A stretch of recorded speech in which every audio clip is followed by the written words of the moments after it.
So the first set of texts that we are reading in the American Romantic tradition engage with sort of two facets of Romanticism.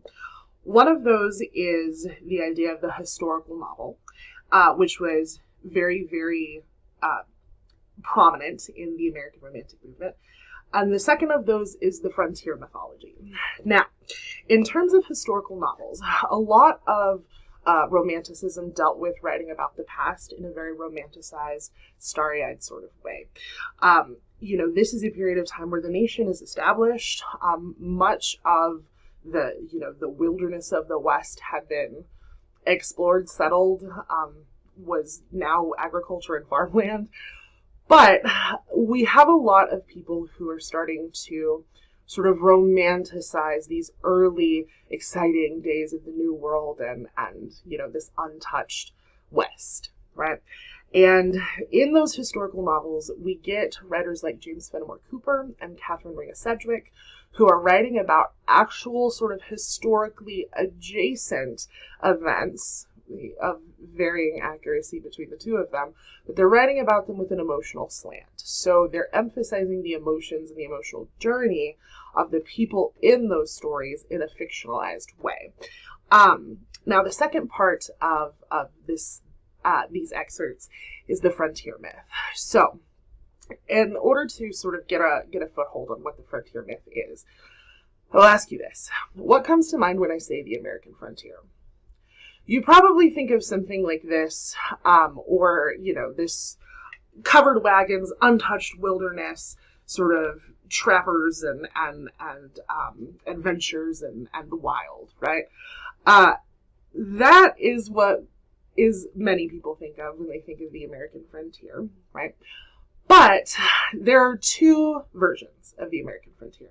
There is the mythologized version, and then there is the more accurate version. More accurately, much of the West was already sort of civilized, or you had settlements and communities. It was a lot of farmland. It was a lot of agriculture. Sure, you had some people out there who were up to no good, but it really wasn't at this point in time this untouched wilderness that mythology would have you believe. Now, when we say mythology, we do not mean that it is necessarily false. We mean that it is an idea that has become sort of culturally elevated in a way that is not entirely accurate, but has come to inform a part of culture in a certain way, at least as it applies to literature. And the frontier myth is one of those. So at this period of time, that sort of wild, untouched new world is shrinking. We have conquered that, so to speak.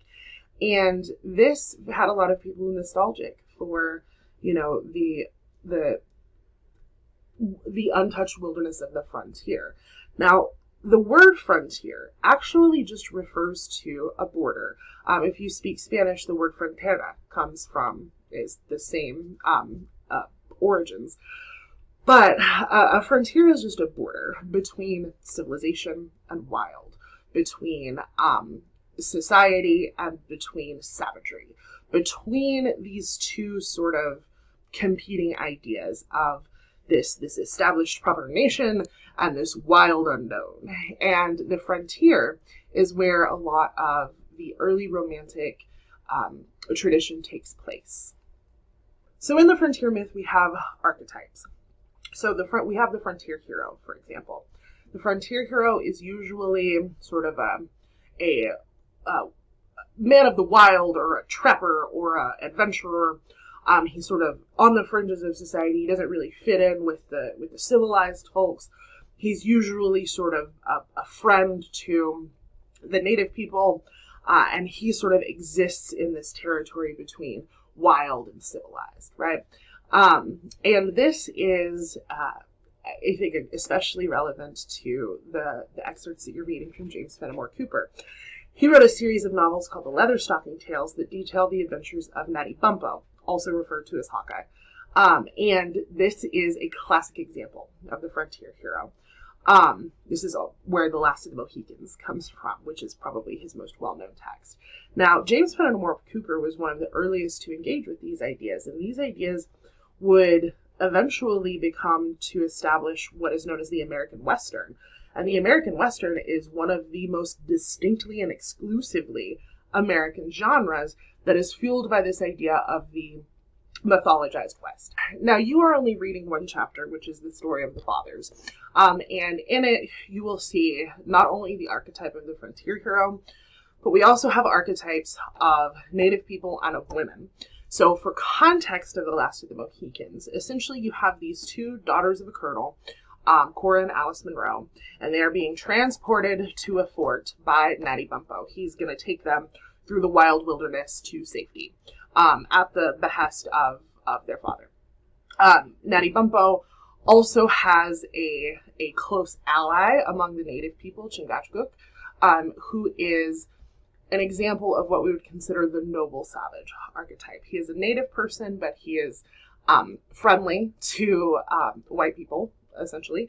He is sort of almost like a nature whisperer. It's not what we would consider today an unproblematic stereotype, but it is something that exists. Now, you also, in contrast to that, have the savage in the frontier myth. Now, we don't see much of that in this chapter, but the idea of the good Indian versus the bad Indian is something that shows up in the frontier mythology, which again is why we call it a mythology. It wasn't so black and white and narratively convenient in reality.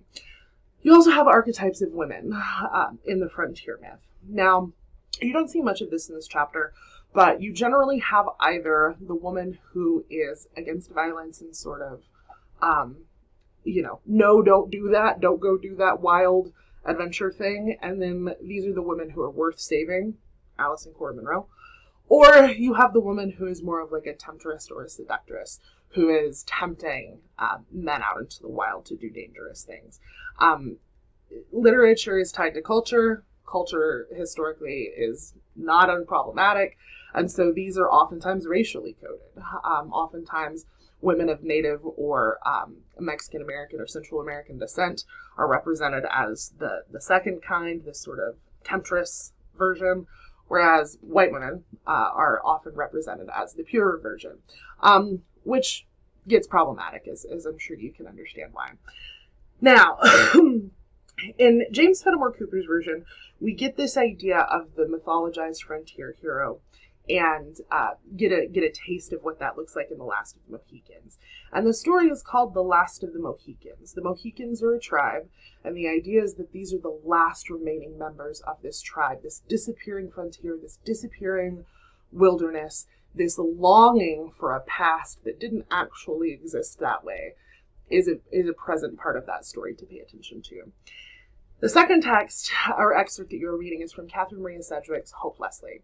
Now, Hope Leslie is a novel in which essentially a young girl is captured by natives and then married to the chief. And then they, years later, is found by her family and she says, no, I'm happy here. I don't want to come back, which was a little controversial at the time.